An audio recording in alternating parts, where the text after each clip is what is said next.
Muchas gracias. Muy buenos días. Estamos a día 7 de mayo.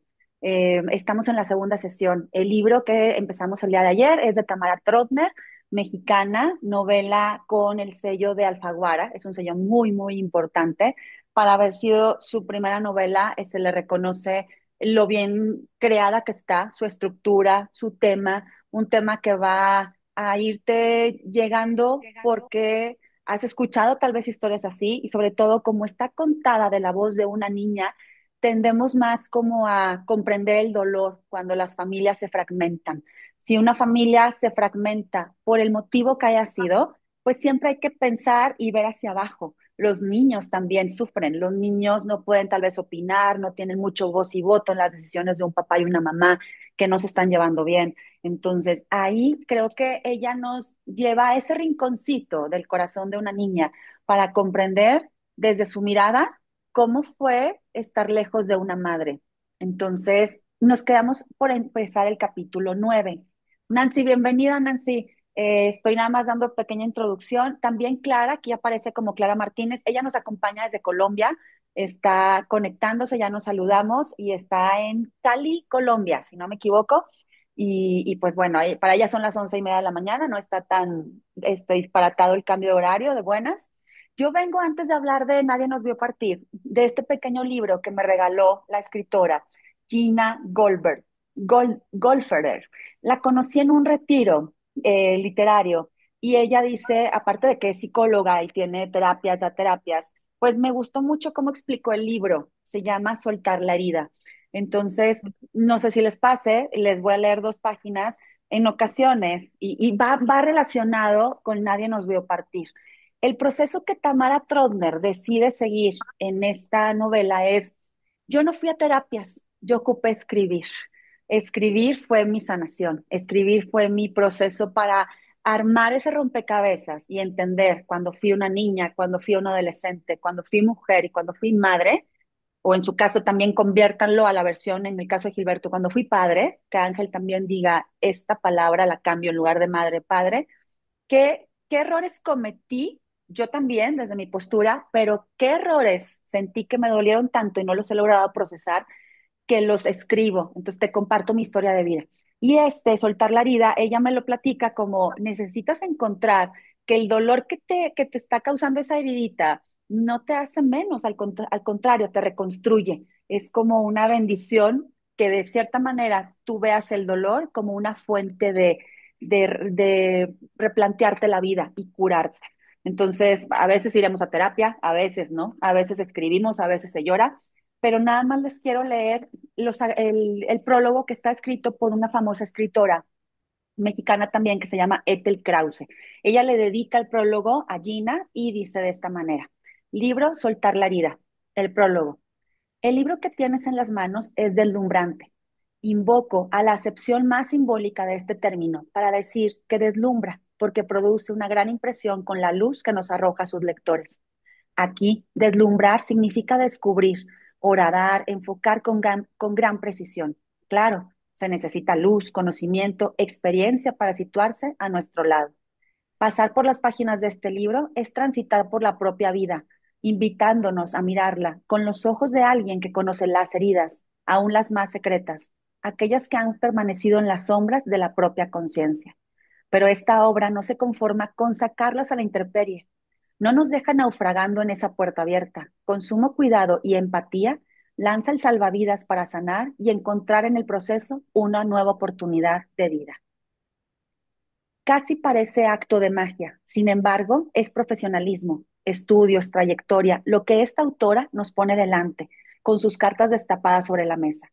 La primera parada es entender cómo se originan estas heridas en tu vida, la enorme infancia y sus claroscuros, su inevitabilidad y su larga resonancia. No es posible no sentirse identificado con cada uno de los ejemplos que la autora nos comparte. Lees las historias de sus pacientes y te lees. Lees tu cuerpo, lees tus historias. La prosa se enriquece con anécdotas, libros, series, viajes, experiencias. Como escritora y académica, he acompañado a muchas personas en la escritura de sus obras. Nunca me había sentido tan tocada por un proceso de acompañamiento como el de la escritora Gina. Conforme avanzan las sesiones con la autora durante la primera parte, tenía que detenerme en muchos de los espacios invisibilizados que dejan la memoria, enfrentarlos y reconocer mi propia herida, con las herramientas y las disciplinas que ella me proporciona. Hay algo más, una sensación solariega que viene posterior a la tormenta. Se asienta después de leer este libro, como si una sonrisa se posara en nuestro cuerpo. Entonces, la magia de los libros es sentirte acompañado, sentir un gozo, sentir una solución, sentir que hay esperanza cuando las cosas se ven grises. Entonces, Soltar la herida me llamó, espero leerlo, dice que es una oportunidad de vida y yo creo que todos tenemos alguna sensación de necesito sanar esto, curar algo. Entonces, vamos a ver cómo se va llevando la novela a nuestras propias creencias. En el caso de Tamara Trotner, el capítulo 9, si recuerdan, teníamos a un matrimonio que están a punto de casarse, es Leo y Valeria, dos jóvenes.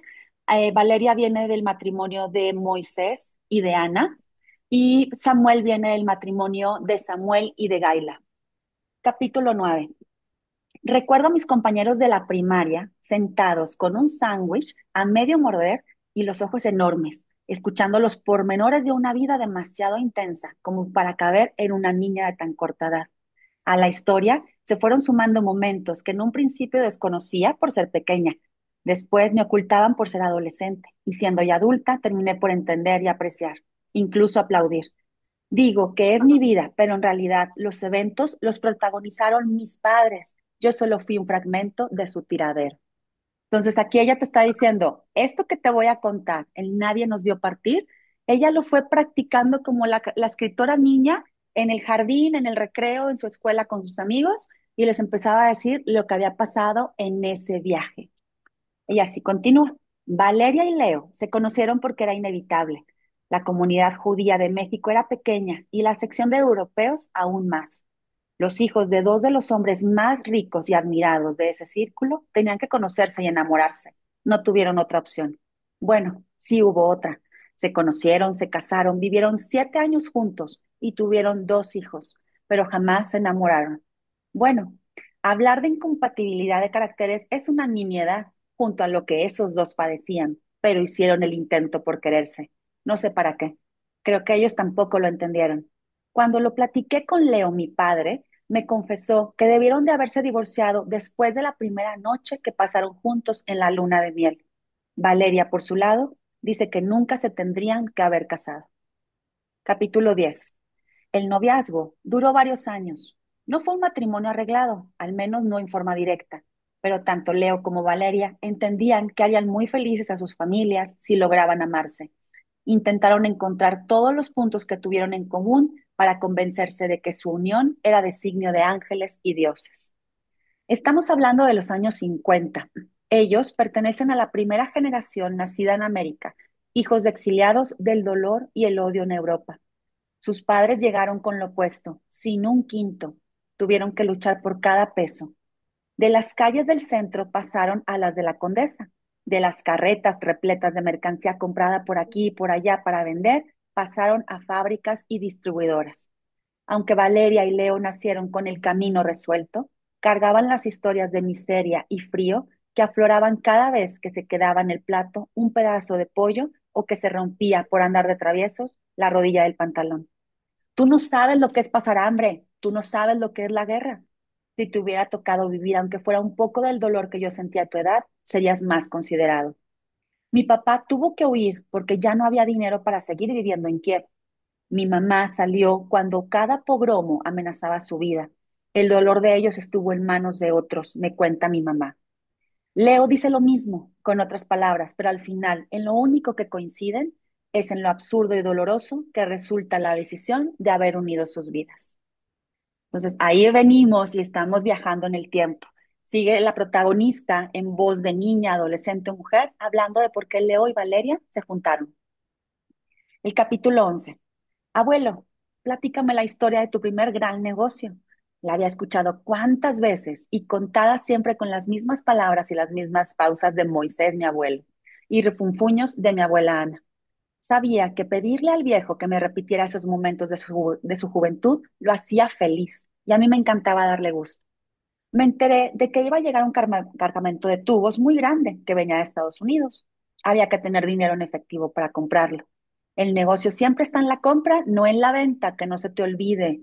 Llegué a la estación del ferrocarril Buenavista y afuera pasaban trolebuses y vendedores.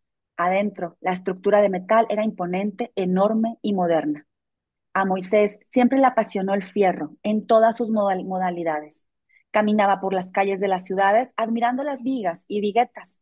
Se detenía a ver y con la admiración de un curador de arte, la construcción metálica de museos y edificios lo dejaba atónito. Dos hombres esperaban la llegada del tren con la carga. Parecían fantasmas rodeados de bruma. Fumaban y el humo de sus cigarros se unía al vaho de sus alientos. Me acerqué a ellos y me presenté. Quiero comprar el cargamento completo, en efectivo, dijo Moisés. Los hombres me miraron, después se vieron entre ellos y se alejaron a discutir. El dinero que llevaba en mi bolsillo era hasta el último centavo, ahorrado desde mi primer día que llegué a México. Sentí miedo.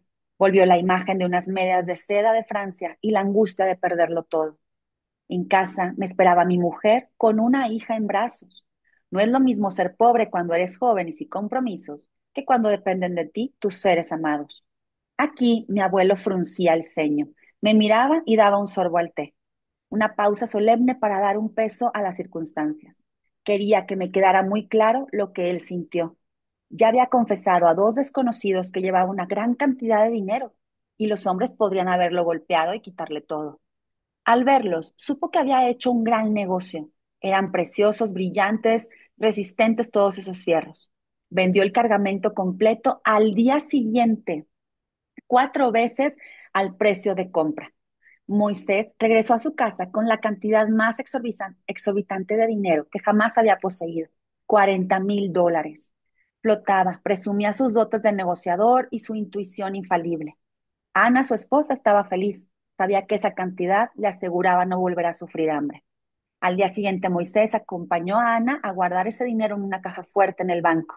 Por ser mujer, no le permitían hacer sola el trámite. Así que el hombre cerró el trato y le entregó a su esposa los dos juegos de llave. Moisés estaba aferrado en hacer progresar ese negocio que nadie más parecía haber visto de los fierros. Ana, necesito que me des más dinero, le dijo. Cuando mi abuelo llegaba a esa parte de la historia, mi abuela, que durante todo el relato iba y venía, levantaba los platos, servía té y mermelada de fresa y miraba a su esposo con un ojo de reproche y no aguantaba.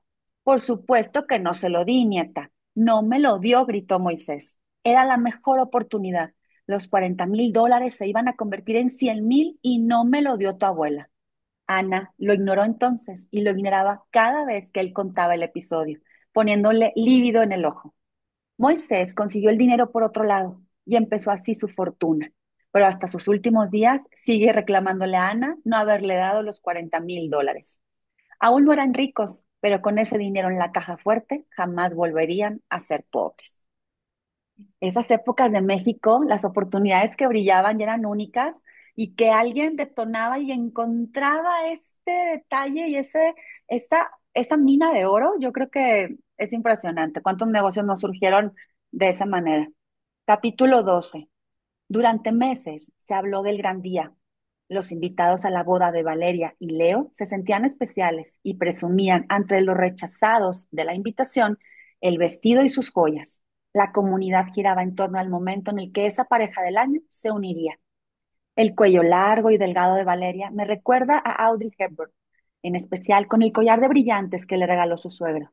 Vestido de terciopelo blanco con aplicaciones de encaje, hecho a la medida por la modista del momento, sonrió Valeria. Leo lleva un frac, el Rolex nuevo que le entregó el papá de su novia cuando dijo sí acepto. El evento cumple las expectativas de los invitados y los anfitriones. Samuel y Moisés se abrazan, ya son compadres. Un buen negocio se cierra con palmadas en la espalda y guiños cómplices. Se alzan las copas y Leo y Valeria bailan el vals. Por ahí se cuela un beso tímido. La torre y el rey se enrocan. El caballo se come al peón. Entonces, bien otra vez la imagen, dos familias poderosas ya están unidas. No es un matrimonio arreglado en teoría, pero saben que de manera el caminito te va a llevar a formar esa vida juntos. El capítulo 13. Valeria se preparó como toda mujer debe hacerlo para convertirse en la esposa del que será para siempre su amo y señor. Ropa nueva, camisones de encaje, mañanitas para salir de la cama, collares de perla. Empacó con esmero la maleta. Siempre le ha encantado viajar. Esos días que de pronto, entre las olas turbulentas y el insoportable mareo, parecieron eternos. Leo empacó con menos esmero. Japón le daba flojera, pero sonaba bien ante la sociedad decir que la luna de miel sería al otro lado del planeta. Un día antes traté de cancelar la boda, me cuenta mi papá Leo. Sabía perfectamente que estaba a punto de cometer un error terrible y de lastimar a las personas que más quería en mi vida, entre ellas a tu mamá, Valeria. Porque eso sí, Leo siempre acepta haber querido mucho a la hermosa niña con la que creyó poder compartir la vida. Sí, claro que la quería, pero no estaba listo para amarrar mi vida.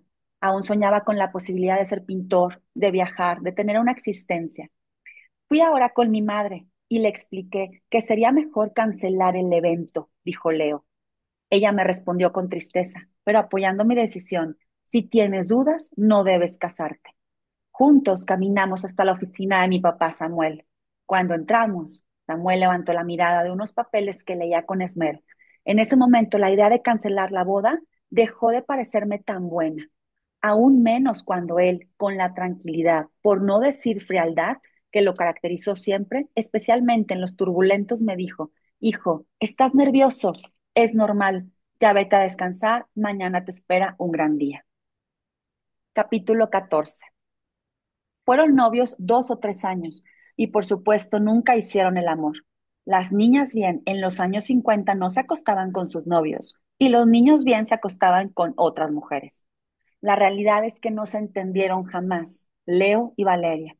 No se entendieron en nada, pero los desazones empezaron en la cama. Eso me lo contó Leo. Para mi mamá hablar de esas cosas resulta incómodo. Mi papá me cuenta que Valeria pidió tener cuartos separados en la suite nupcial del hotel en la que pasarían su primera noche. ¿Cuartos separados? Grita Valeria cuando se lo pregunto. Si ni siquiera pagaron por boletos de primera clase en el avión. ¿Tú crees, hija, que iban a pagar por 2 cuartos? Y de ahí se sigue con una letanía que nada tiene que ver con ese incidente. Terminó la boda. De una u otra forma, pasaron la primera noche en San Francisco. Al despertar, recuerda que ahora ella es la señora de... Y además juró que lo sería por siempre. Las cosas empeoraron por minuto. Estuvo mareada los 25 días de la travesía en el crucero. Supongo que ni el mejor de los amantes puede hacer que alguien disfrute cuando las náuseas invaden el cuerpo. El hecho, y eso lo confirman ambos, mi padre Leo y mi madre Valeria, es que Valeria se pasó su luna de miel metida en la enfermería, comiendo galletitas saladas y té. Al llegar a Japón, por algunos instantes, las cosas mejoraron. Valeria y Leo son cultos, curiosos y aman viajar, así que un paseo por el Oriente es perfecto. Después de 2 años, llegó la cereza del pastel. Nace su primer hijo. El bebé fue hombre, cumpliendo así las más veneradas tradiciones. Con un varón se preserva el apellido, se comienza una familia como debe ser. Otra vez, cientos de invitados. El Brit Milá, ritual en el que se le hace la circuncisión al recién nacido, es una nueva excusa para una gran fiesta. Además, porque Valeria y Leo no iban a tener un hijo cualquiera, el niño nació precioso, ojos verdes, pestañas larguísimas, cachetón y lleno de lonjas. Un bebé de anuncio, decían todos. Mi hermano llegó a coronar el círculo familiar. Bueno, casi, faltaba la niña, porque los matrimonios perfectos siempre son felices, guapos, ricos y tienen a la parejita. O sea que faltaba yo, pero yo tardé un rato más en llegar. Mientras tanto, fueron ocurriendo las historias que conforman las vidas y a veces la literatura. Entonces, aquí la escritora Tamara Trotner ya está hablando de los comienzos del matrimonio, ese viaje insípido a Japón, ese viaje por el cual nada más se unieron por el arte, por la cultura, por lo llamativo de un país en el oriente lejano y por presumir que me fui de luna de miel a ese país. El capítulo 15 habla de lo que sucedió o de lo que hizo Valeria después de casarse. Después de tener a su hijo, Valeria siguió atendiendo clases en la UNAM, terminó la carrera de historia y continuó con la maestría y el doctorado. Inquieta y entusiasta, no iba a ser una ama de casa tradicional. Todos los días llevaba a la facultad a su bebé, lo dejaba al cuidado de una nana vestida de uniforme que lo paseaba por los jardines en su carriola azul marino importada de Francia. Supongo que señalar las contradicciones de la situación resultaría redundante. Leo trabaja con su papá Samuel en una constructora que levanta edificios como si fueran matorrales. No hay terreno que se les escape. Una nueva colonia llamada Polanco se va plagando de inmuebles construidos por ellos. Más y más dinero. Nunca es suficiente. Juntos Valeria y Leo se ven perfectos, pero dentro, ahí donde se hacen añicos los simulacros, ahí las cosas van cada vez peor. Me recuerdo en el patio de la escuela contando a mis amigos esta historia. Despacio, poco a poco, revelo unos datos y oculto otros. Cuando veo a mi audiencia con mirada de conejo lampareado, disminuyo la velocidad de la narración y comienzo a hablar de asuntos triviales, esperando la campana que nos obliga a regresar a la clase. Aseguro así que me rogarán que continúe con mi historia al día siguiente. Hace muchos años yo le dije a mi abuela Ana que algún día escribiría esta novela. No lo hagas hasta que me muera, me dijo, categóricamente. Ahora que ya no está, ya tengo permiso. Al hacer el intento de acomodar los sucesos, descubro que era más fácil antes, cuando tenía una audiencia cautiva de niños y mucho menos información y mucho menos prudencia. Entonces, aquí viene que está agarrando valor para evitar, o al contrario, para descubrir lo que es su novela, su vida. Y todos estamos de acuerdo ayer que les comentaba, es una novela de autoficción. Está basada en su vida, en sus hechos personales, pero las pinceladas pueden fallar, porque la memoria te arroja sucesos, pero tú los tienes que transformar con información que ya no eres capaz de recordar con precisión. Entonces, ella habla desde su postura. Nunca sabemos qué vivió su hermano, ni cómo lo vio Valeria, ni cómo lo vio Leo. Entonces, ella practica, y es lo que parece interesante. Sabía que era escritora desde chiquita, porque decía, tenía cautivos a todos mis compañeros. Yo la escuché hablar en persona presentando su libro, y el 17 de mayo la vamos a tener en un club de lectura, es un sábado. Si por algo les interesara estar, el sábado 17 de mayo a las 10 de la mañana por Zoom. Pueden escuchar la charla, los invito. Me avisan y les doy la liga de Zoom para que escuchen más en vivo a Tamara Trotner. Bueno, siguiente capítulo. Recuerdan que en algún momento les leí la escena de la mesa redonda. Vamos a imaginar esto y ella nos está diciendo como niña lo que veía de niña. La mesa redonda de caoba. Cabe apenas un teléfono gris de disco. Miro hacia arriba. A esa edad todo se mira hacia arriba. Mi hermano y yo escuchamos angustiados las palabras que nuestro padre dice en el auricular. Tus hijos te quieren ver. ¿Por qué no lo recibes, aunque sea un ratito? Paseo la mirada de uno al otro sin entender muy bien lo que siento. Lo que siento me duele. Pues ahí nos está dando unas probaditas de algo está sucediendo y el papá finge en un teléfono hablar con alguien pareciendo que es la mamá. Y capítulo 16. ¿Qué es un papá? ¿El que te engendra? ¿Aquel que te cuida? ¿Quien te guía en los primeros años de vida o el que te acompaña después? Crecí con una idea difusa de la paternidad. Mi conflicto durante muchos años fue el apellido. Por nacimiento me correspondía uno, que resultaba ser el de los adversarios. Tan solo mencionarlo producía malestar. Por supuesto que así yo no quería llamarme. El otro, el de los buenos, no me correspondía.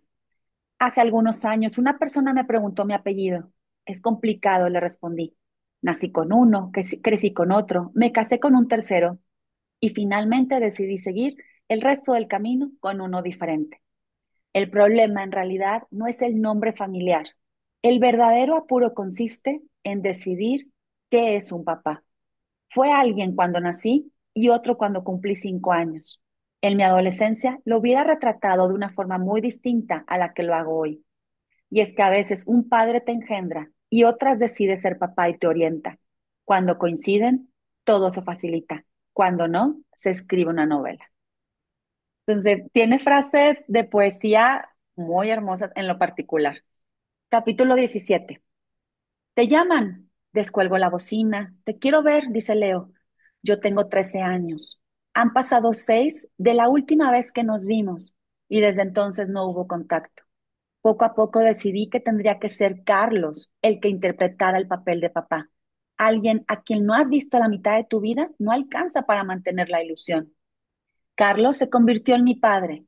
Adopté su apellido como propio. Me cambié de escuela. Dejé atrás a los que me conocían con el nombre de antes. La llamada de Leo, mi padre, me sustrajo por completo del precario balance en el que yo transitaba a los 13 años. Se lo comenté a mi mamá y ella, en una postura de falsa ecuanimidad, me dijo: si te quiere ver, que venga a la casa. Tú no vas a ir con él a ningún lado.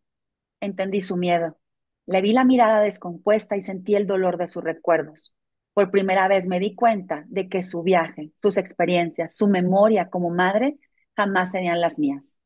No lo dejé subir a la sala. Recibí a Leo en el cuarto separado del resto de la casa. No le ofrecí ni agua. Te quiero. Me gustaría que fuéramos amigos. Quisiera verte más seguido, hija. Mis respuestas fueron igual de frías que el cuarto. Réplicas oscuras, desoladas que vienen desde un rencor malentendido. Llevaba 6 años viviendo sin él y ni siquiera recordaba muy bien lo que había sucedido. No podía odiarlo porque no lo conocía. Era mi papá, pero había decidido sustituirlo y durante algunos años la pantomima me funcionó. Leo se fue. Triste. Supongo, no lo sabré. Entonces aquí nos dan también una señal de hay una separación. Han pasado 6 años, no ha visto a su padre y él hace un intento cuando ella tiene 13 años, una edad muy difícil en una niña. Capítulo 18. Cuando yo nací, el niño regordete de ojos verdes y larguísimas pestañas ya estaba en el kinder. Ganaba diplomas, estrellas, además era bonito y brillante. Llegué yo, flacucha y despeinada. Eso me lo cuenta mi mamá Valeria. Si con el amor ciego que nos tienen nuestras madres, ella me veía así, imaginen lo fea que estaba. Se va a mejorar cuando le salgan los dientes, les decía a sus amistades, disculpándose. Mi mamá me engendró para ser mujer, para ser hermana y acompañar a su hijo en lo que vendría después. Angelina, mi nana, reposaba sus manos y me peinaba con trenzas, y su olor a crema de pueblo para curar las rumas no lo puedo olvidar. Mi nana me cuenta que yo era la niña de los ojos de mi papá. Angelina llegó a trabajar en la casa desde que nació mi hermano y siguió junto a nosotros por siempre. Angelina me cuidó, cuidó a mis hijos y cuidó incluso la imagen de mi papá cuando yo quería seguir odiándolo. Un día mi nana decidió hablar, tal vez porque ya se estaba haciendo vieja y con la edad perdió la prudencia, porque deseaba que yo supiera las muchas versiones, las infinitas verdades de mi historia. Entré a la cocina, me serví un plato de arroz y albóndigas, y cuando estaba por dar el primer bocado, mi nana soltó la frase así de la nada: tu papá te adoraba. No supe muy bien cómo reaccionar. Después de todo, ella estaba enterada de la saga completa. Vivió junto a ellos la turbulencia del matrimonio, lavó las sábanas impregnadas de enojos, sintió el aire gélido de las pretensiones y estuvo ahí el día en que nuestra vida se tornó en un viaje del cual todos salimos lacerados. Ella sabe que a fuerzas de repetirlo y tratar de creerlo, mi papá es Carlos, no Leo, que no quiero tener otro y que para mí no existe lo que pasó antes. Supe a través de su relato que mi papá estaba loco de alegría cuando nací. Con la llegada de su hija se cumplían todas sus expectativas: tener 2 hijos, una esposa guapa, dinero suficiente para vivir tranquilo toda su vida, un buen grupo de amigos y el sueño de ser algún día pintor o cineasta. Le parecía la mejor vida a la que podía aspirar. Cuando tu papá te cargaba, se le llenaban los ojos de contento, me dice mi nana. Despacio, pongo medio albóndiga en una tortilla recién hecha. La hago taco, doy una mordida y el caldillo se chorrea entre mis dedos. Trato de evitar el escurrimiento y de pronto el taco se desbarata y la albóndiga cae en mi pierna. Lloro y sigo llorando. Mi nana se siente un poco culpable. Sin embargo, entiende que era importante decirlo. Comprende que algún día voy a estar interesada en conocer todas las historias, sin tomar partido, sin generar odios, simplemente tener los fragmentos para poder armar un escenario en el que cada quien tiene sus motivos. Me pasó un Kleenex. Tu papá sigue vivo, me dice, al tiempo que se levanta de su banquito y sale de la cocina dejándome embarrada de albóndiga, de lágrimas y de una tremenda incertidumbre. Entonces, esas posturas, esas historias y los motivos de cada quien. A veces el amor se mueve en diferentes vertientes. Yo creo que este libro nos lleva también a pensar que el amor nos lleva movidos por traición, por odio, por venganza, por injusticia, por estar más enojado y más triste y actúas en nombre del amor. Entonces, lo vamos a ir descubriendo conforme avancemos. ¿Cómo vamos hasta ahorita? ¿Bien? ¿Sí? Perfecto. Son Hay capítulos por lo que momentos, vemos, hay momentos que no sé si sea mi celular o qué, pero me se corta cortó, y ya me sacó del celular en y verdad. ¿Y estoy tú, así como que, Gilberto, estás sintiendo que se corta mi voz? No, yo sí lo he escuchado bien, ¿eh? Pero yo estoy en Completito. la computadora. Ok. Ay, esperemos que vuelva a estabilizarse el internet. Yo no me he sentido cortada, pero si no en la grabación, Nancy, va a quedar al 100% con el audio que yo estoy arrojando.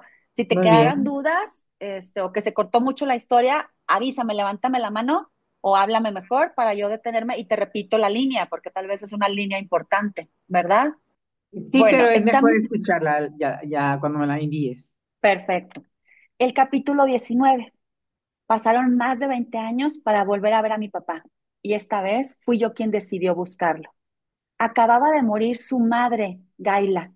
Supongo que debería decir mi abuela, pero no logro recordar cuándo fue la última vez que la llamé así. No tenía por qué ir a dar el pésame, no era mi familia, llevaba una vida lejos de ellos. Siempre que me preguntaban quién es tu papá, no sabía qué responder. Es asombrosa la frecuencia con la que hacen esa pregunta los adultos a cualquier niño. Decido ir a casa del abuelo de Samuel. La excusa que me invento es que voy a ir a dar mis condolencias. La realidad es que quiero ver a Leo, mi papá. Mi esposo me mira. Lo único que alcanza a preguntar es si necesito que venga conmigo. Le digo que no. Esto es algo que debo hacer sola. Llego a un edificio viejo que aún recuerda la grandeza de los años en que lo construyó Samuel. Toma el elevador y la puerta se abre en el penthouse. Pisos de mármol y celosías de boiserie. Muebles y adornos seleccionados por el mejor decorador del momento. Perdón, me quedo parada sin saber qué hacer. Cuando estoy a punto de volver a entrar al elevador y olvidar todo el asunto, veo a una mujer muy anciana cargando una charola con café. Se detiene, abre los ojos y con un chillido llama a mi papá. Señor Leo, aquí está su hija. Camino hacia el lugar en el que están reunidas las visitas. Saludo a una, a dos, que de inmediato intercambian miradas llenas de chisme. Y ahí, inmóvil, con cara cansada, está mi padre Leo. Siento mucho la muerte de tu papá, le digo. Empezó así la segunda parte de esta historia, la parte en la que él me ha ido contando su punto de vista, sus razones y sobre todo sus emociones. Unos días después del encuentro, quedamos de ir a cenar. Curioso verlo como un primer encuentro cuando hablo de quién me engendró. Llego puntual y Leo ya espera. Me acerco cautelosa. Los dos sonreímos para tratar de ocultar los nervios, pero ambos sabemos que el otro siente lo mismo. Lo saludo y me siento enfrente. Cuéntame, me dice, ¿cómo están tus hijos, tu marido? Lo detengo en seco. La verdad, respondo sin rodeos. Tengo muchos amigos con quienes hablar de banalidades. Contigo no quiero eso, papá. Sé que es quizá muy tarde para que seas mi padre, pero alguna modalidad podremos encontrar en nuestra relación. Quiero saber por qué te fuiste de nuestras vidas, porque ya nunca nos buscaste, porque siento a Carlos más papá que a ti, por qué lo permitiste. Quiero saber en qué momento decidiste que secuestrarnos era una buena idea. Necesito saber. Leo me respondió despacio. Entonces, ¿qué detona el capítulo 19? Emociones, la oportunidad de un reencuentro, la oportunidad de sentir que podemos encontrar explicación o tenemos un derecho y tenemos que darle también la oportunidad al otro, en este caso al papá, que se llama Leo, de que él se justifique, porque acaba de revelarnos algo importante. Quiero saber en qué momento decidiste que secuestrarnos era una buena idea. Esto es la violencia vicaria, el daño a la pareja contraria por medio de los hijos. Entonces, vamos a ir avanzando un capítulo más o al menos dos chiquititos para quedarnos en este contexto del libro. A ese secuestro que ella acaba de revelar se le llamó el viaje de los niños, capítulo 20. El viaje de los niños, así yo lo llama Valeria, mi madre, el viaje de los niños. Ese día cumplí 5 años. Ese sí es un hecho irrefutable. El día anterior, mi mamá hizo una fiesta con mis amigos y un pastel en forma de mariposa, cubierto con crema batida, con chochitos. De ese tengo una fotografía. Estoy peinada con coletas y moño y llevo un vestido de bolitas con un corbatín rojo. En la fotografía aparezco sentada viendo hacia un escenario. Eso me supongo yo. Valeria me dice que era un show de títeres. Me cuenta que yo estaba feliz. Recuerda que me fui a dormir muy emocionada por los regalos que recibí. Lo único que puedo comprobar es lo que veo en la imagen. Tengo 5 años recién estrenados y crema batida rosa en la boca. El resto de la historia no está fotografiada. A veces se me ocurre que deberíamos cargar siempre una cámara y una grabadora. Sería la única forma de conocer la realidad que resulta tan confusa al paso de los años y del cincel de los enojos, de los inventos, de los dolores y de las ganas. Y sin embargo, aun si fuera posible fotografiar cada instante, unos lo harían hacia un ángulo y otros hacia otro. Unos retratarían el amanecer y otros el suelo. Mi papá nos recoge, nos vamos de viaje. ¿Y mamá? Debo haber preguntado. Leo dice, ella no viene. La mesa redonda, de caoba. Cabe apenas un teléfono gris de disco. Miro hacia arriba. A esa edad todo se mira hacia arriba. Mi hermano y yo escuchamos angustiados las palabras que nuestro padre dice al auricular. Tus hijos te quieren ver. ¿Por qué no los recibes aunque sea un ratito? Quiero hablar con mamá, digo entre dientes. Mi hermano me abraza. Yo también quiero, me murmura. Mi padre cuelga el teléfono. Lo miro esperando una respuesta o una explicación que no llega. Me voy para que no descubra que estoy llorando. No se vale llorar cuando estás de viaje con tu papá. Capítulo 21. El viaje de los niños. El viaje que hicimos por un mundo enorme, de calles mojadas.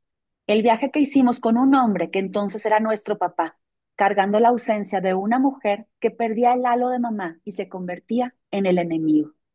No vayan a creer que fue un impulso, una decisión espontánea. No, hubo mucha planeación en ese viaje.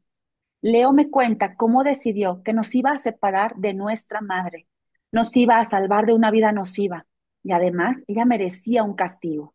¿Y nosotros? Me pregunto si durante los meses de organización mi papá se cuestionó el daño que nos iba a hacer a mi hermano y a mí. Las explicaciones han ido cambiando. El resultado es el mismo. Un viaje que durante 2 años nos separó de todo lo conocido y nos llevó a los extremos más oscuros del cuestionamiento, de la duda, del amor, del odio. Ese viaje. Mi abuelo Samuel recibe en su oficina a un funcionario que lo mira asombrado al escuchar la orden. Necesito lo más pronto posible 2 pasaportes falsos de mis nietos. No espera respuesta. Extiende la mano y le entrega 2 fotografías, 2 actas de nacimiento y un sobre hinchado de dinero. Supongo que esto cubrirá el costo del trámite. Si falta algo, me avisa. El hombre se inclina y sale de la oficina sin haber emitido una palabra. Mi tía se encarga de comprar ropa, una maleta para mi hermano, otra para mí, muchos juguetes para mí y libros para mi hermano, un portafolio con los documentos recién fabricados. Al tiempo en que mi mamá cocina un pastel en forma de mariposa, cubierto de crema batida rosa y chochitos, se conjeturan los entresijos para arrancarnos para siempre de su lado. Flash, una fotografía y mi boca llena de betún. Nos subimos al coche. Leo le había dicho a mi madre Valeria que iríamos a pasar el fin de semana a Valle de Bravo. Dice también que nosotros ya sabíamos que el viaje sería mucho más largo. Me cuenta que algún día nos preguntó si estábamos de acuerdo con irnos con él muy, muy lejos y que nosotros dijimos, sí, fue nuestra decisión. ¿En serio? ¿Realmente se cree esa historia? Nuestras edades eran aún de un solo dígito, 5 y 9 años. No alcanzábamos la repisa de arriba de la alacena. Cada mañana mi nana me bañaba y me peinaba porque yo no sabía hacerlo sola. ¿Quieren dejar todo, incluyendo a su mamá, para irnos a viajar por el mundo? Ustedes aceptaron, reafirma mi papá, muy convencido de su explicación. Me veo sentada en el avión, en el asiento enorme de primera clase. Estoy emocionada abriendo la caja de una muñeca preciosa, con olor a talco y vestida de encajes. Ya no abrí mis regalos de cumpleaños, le digo a mi papá. No te preocupes, hija, te voy a comprar lo que quieras. Hay que pedirle a mamá que me los traiga cuando venga, le respondí a mi padre Leo. Entonces, me quedo en el capítulo 21 de la sesión 2. Nadie nos vio partir. Tamara Trotner, primera novela. y le llaman el viaje. Yo creo que cuando a una madre le quitan a sus hijos, la manera más sutil de volver a mencionar el término secuestro es el viaje. Entonces, sigamos descubriendo, porque aquí lo que el libro trata es, para una niña de 5 años, es difícil comprender que su vida se vea sacudida por una tolvanera de amores y odio, venganza y protección, verdades imperiosas y sin embargo opuestas. Odiar a quien más ama, confiar en quien le ha mentido. En esta nueva existencia, ella tratará de entender que hay amores que no tienen remedio, que hay vidas que no son normales y que hay odios que no tienen válvula de escape, y que la única verdad absoluta es que el amor incondicional está lleno de condiciones. Entonces, como en poesía, hay que encontrarle remedio y una explicación a lo que provocó en Leo tomar esa decisión. Todavía no sabemos qué ocurrió, porque Leo, después del cumpleaños de esta chiquita de 5 años, les dice, nos vamos a ir de viaje, pero a la mamá le dice, yo los voy a llevar a Valle de Bravo y oh sorpresa, hay un plan macabro previo donde también estuvo involucrado el abuelo Samuel, donde estuvo involucrado la otra hija de Samuel, que es la hermana de Leo, y planean separarlos de la mamá por algo que Leo siente y que necesita un castigo. Entonces, la violencia vicaria, el asunto de jugar con niños que son inocentes, y pues yo creo que también volvemos a un tema de sociedad que nos impacta porque podemos partir desde matrimonios arreglados, familias de alto poder, las decisiones de con quién te casas libremente, estás enamorado o no estás enamorado, qué te une a esa persona, y cuando tienes que afrontar de la mejor manera las consecuencias de me casé, pero pues no funciona, vamos a separarnos. Algo no se hizo de la manera correcta. ¿Qué hay de trasfondo para que se haya decidido secuestrar a 2 niños? Lo vamos a ir descubriendo. Espero que les haya gustado hasta lo que hayamos escuchado aquí. Maye, qué bueno que te tengo otra vez aquí. Sabía que tenías una visita. Clara desde Colombia, muchas gracias. Carmen, reposando. Ya espero que te cures del dolor de Gracias, la espalda. Ángel, gracias gracias, por estar gracias. aquí. Y Gilberto. Y pues no me queda más que seguirlos picando un poquito con el ritmo de la novela. Díganme nada más así si pueden abrir micrófonos, les está pareciendo algo distinto, les está gustando, sienten que le están entendiendo a cómo estamos moviéndonos en el tiempo, porque no es una línea recta. Estamos encontrando todo un contexto para que haya un interés y haya como una atracción en cada una de las historias que se van a ir tejiendo. ¿Cómo lo sintieron? Si es una forma diferente, Ujú. eh, es más difícil seguirle la Ah, muy línea, bien. pero bien, o sea, la verdad me está gustando. Pues Va, por bien. eso voy a hacer, van a notar que me freno, aunque son capítulos chiquitos, voy a tratar como de recapitular. Bueno, estamos entonces con Samuel y Gaila, que son los abuelos paternos. Estamos ahora con Moisés y Ana, los abuelos maternos. De ahí llega Valeria y Leo, se casan y vienen 2 niños, y es la voz de la niña. Pero esa niña ya cambia en posturas en el tiempo y de repente habla como si ya fuera mamá, habla como si fuera una estudiante contando la historia en el recreo de la escuela. Entonces, esas voces sí las quiero identificar para que ustedes también vayan entendiendo todos los personajes que a veces son tocados por las decisiones de solo dos, ¿sí? Entonces, Leo y Valeria, algo cambian en su vida que lo vamos a ver, se embarra inevitablemente todas las familias que de ellos dependen y giran, ¿verdad? Y sobre todo los dos pequeñitos. ¿Les ha tocado escuchar historias así de separación de hijos, de los padres, de un mal divorcio, de un pleito, de la rabia, de ese amor que le ponemos entre comillas amor, pero es una venganza? ¿Les ha tocado? Sí, ¿verdad? Son temas que duelen. Este libro, no les voy a mentir, yo lo leí 3 veces y dentro del club que ya hemos tenido y con Tamara misma en una cena y en persona, este libro dice, es un libro que al ser autoficción duele, pero sana. A mí me sanó, a mí me hizo cerrar mi círculo, pero nos da esas dosis donde tú vas a decidir si estás formando parte de la historia porque has tenido un rol ya sea del papá, de abuelo, como hijo, como hermana, como tía, y saber si eso te va a ayudar a sanar tu herida. Y no como una terapia, pero sí como un escuchar versiones de alguien más. Entonces sí es una reflexión. Hay personas que no conectan porque no han sentido algo similar, pero sí son sensibles a tres temas primordiales: amor, culpa, odio. Entonces, eso lo vamos a ir viendo y de manera repetitiva. Ella lo dice porque siente que también es una manera de estar recordando el sentimiento. No puede nada más decir odio a mi papá o no lo quiero ver una sola vez en la novela. Sería ilógico. Tiene que irnos regalando a lo largo de los capítulos por qué y de qué forma odiabas a tu papá. De qué manera también tu papá trató de hacer que odiaras a tu mamá. ¿Por qué me alejas de ella? No, es que yo no te alejé de ella. Ella se quiso ir. Entonces, esas caras que nos ponen los adultos a los niños cuando fuimos niños son las heridas que necesitamos ir sanando.